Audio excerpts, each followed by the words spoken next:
माँ तो माँ होती है, दिल छू लेने वाली कहानी। जीवन में सभी को परेशानी होती है। ऐसी परेशानी भगवान किसी को ना दे कि इंसान मजबूर हो जाए। आज राजेश किन ख्यालों में गुम था। वो बहुत परेशान था। उसे समझ नहीं आ रहा था कि वो इस परिस्थिति से कैसे निपटे। वो अपनी माँ को बहुत चाहता था, पर उसकी पत्नी और बच्चे उसकी माँ से बहुत दूर भागते थे, क्योंकि उसकी माँ की आँख नहीं थी। साथ ही उसकी कमर 90 अंश पर झुकी थी। वैसे वो अपना काम खुद कर लेती थी, किंतु फिर भी वो उसकी पत्नी और बच्चों के लिए हमेशा खटकती। दादी, आप ऊपर के कमरे में जाओ, मेरे दोस्त आ रहे हैं, राजेश के बेटे अतुल ने बड़ी बेरुखी से कहा। पर बेटा, मैं तो यहाँ बहुत दूर बैठी हूँ, राजेश की माँ ने बहुत प्यार से कहा। नहीं, आप उनके सामने मत रहो, वो मुझे चिढ़ाते हैं, अतुल ने जोर से डांटते हुए कहा। क्या हुआ अतुल, क्यों चिल्ला रहे हो? राजेश की पत्नी ने किचन से आवाज लगाई। देखो ना माँ, ये दादी ड्राइंग रूम में बैठी हैं और मेरे दोस्त आ रहे हैं, अतुल ने शिकायत भरे लहजे में कहा। माँ जी, आप ऊपर चली जाओ, क्यों हम लोगों को लजवाती हो? कामिनी ने बेटे का पक्ष लेते हुए कहा। बेचारी सरस्वती जी उठकर जीने के सहारे ऊपर जाने लगी। कमर झुकी होने के कारण उन्हें बहुत परेशानी हो रही थी, किंतु वो पूरी ताकत से ऊपर के कमरे में जाकर बैठ गई। राजेश पास के कमरे में सब सुन रहा था। उसे दुख हो रहा था कि उसकी माँ को अपमानित होना पड़ रहा है, किंतु वो बेबस था। अगर वो कुछ कहता तो पत्नी और बच्चे विरोध करने लगते हैं। राजेश उच्च अधिकारी था, उसका ससुराल भी उच्च स्तर में था। वो चुपचाप इस तरह अपमानित होते देखता रहता। रात को राजेश की पत्नी ने कहा, देखो जी, अब कुछ करो। कल कलेक्टर साहब की पत्नी घर आई थी। माँ तो अपने देसी रंग में उनसे मिली। मुझे बहुत शर्म आ रही थी, बताते हुए कि ये मेरी सास है। मैंने कहा, दूर की रिश्तेदार है, इलाज कराने आई हैं। राजेश को रोना आ गया, किंतु वो फिर भी चुप रहा।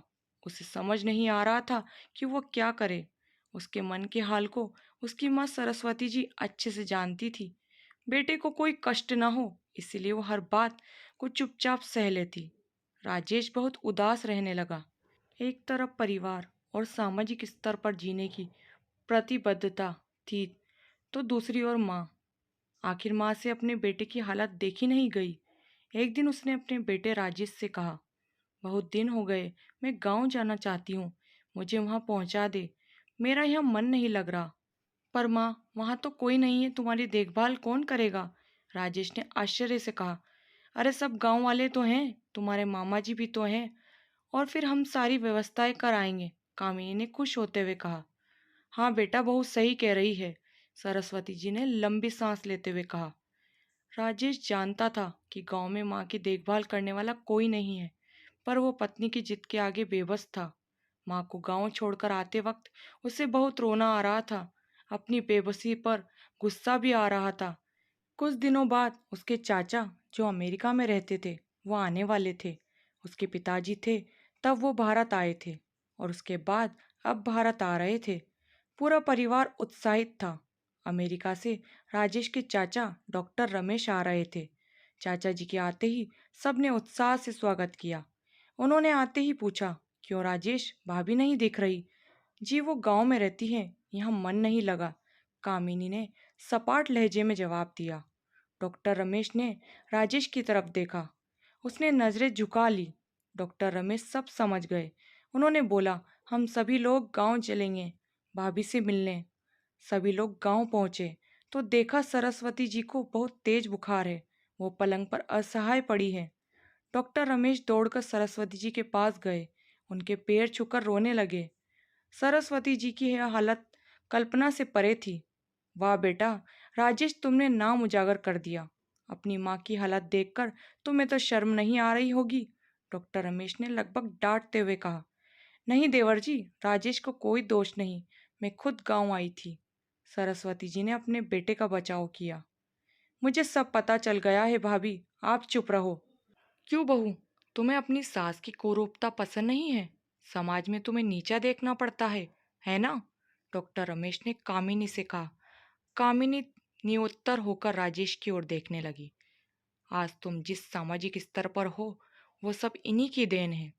बेटा राजेश, शायद तुम्हें मालूम ना हो, बचपन में जब तुम 1 साल के थे, तब छत से नीचे गिरने के कारण तुम्हारी एक आंख फूट गई थी। तुम्हारी रीढ़ की हड्डी में समस्या आ गई थी। तब तुम्हारी कुरूप माँ ने एक आंख और अपना बोन मेरो देकर तुम्हें इतना सुंदर स्वरूप दिया है। कामिनी बहू, इतने सालों तक संघर्ष करके बेटे को प्रशासनिक अधिकारी बनाने वाली इस संघर्षशील औरत की तुम लोगों ने ये दशा कर दी। तुम्हें ईश्वर कभी माफ नहीं करेगा। रमेश की आंखों से आंसू बहे जा रहे थे। अब भाभी मेरे साथ अमेरिका जाएंगी, यहाँ इन स्वार्थी लोगों के बीच नहीं रहेंगी, डॉक्टर रमेश ने सरस्वती जी से कहा। राजेश को काटो तो खून नहीं था। डॉक्टर रमेश ने, जो राजेश के चाचा थे, उन्होंने जो राज बताया उसे जानकर वो अपने आप को पापी समझ रहा था। वो दौड़ता हुआ गया और अपनी माँ के पैरों में लिपट गया। मैं जानबूझकर चुप रहा और आपका अपमान करवाता रहा। अब सिर्फ आप ही उस घर में रहेंगी और कोई नहीं। राजेश ने गुस्से से अपनी पत्नी और बच्चों को देखा। कामिनी को बहुत पश्चाताप हो रहा था, पर उसकी हिम्मत ही नहीं हो रही थी कि वो सरस्वती जी से आंख मिलाए। सरस्वती जी ने कामिनी की मनस्थिति को समझकर उसको पुचकारते हुए बुलाया। राजेश को डांटते हुए कहा, खबरदार जो मेरी बहू को मुझसे दूर करा, तुझे ही घर से बाहर निकाल दूंगी। कामिनी और बच्चों ने पैर पड़ते हुए अपने व्यवहार पर माफी मांगी। माँ के हृदय ने सबको माफ कर दिया। दोस्तों, इस कहानी पर आपकी क्या राय है? कमेंट जरूर करें। उम्मीद करती हूँ कहानी पसंद आई होगी। कहानी पसंद आए तो लाइक शेयर करना बिल्कुल ना भूलें। चैनल पर नए हैं तो सब्सक्राइब करें, बेल आइकन प्रेस करें ताकि मेरी अगली वीडियो की नोटिफिकेशन मिल जाएगी। आपका कीमती समय देने के लिए बहुत बहुत धन्यवाद। मिलते हैं नई कहानी के साथ।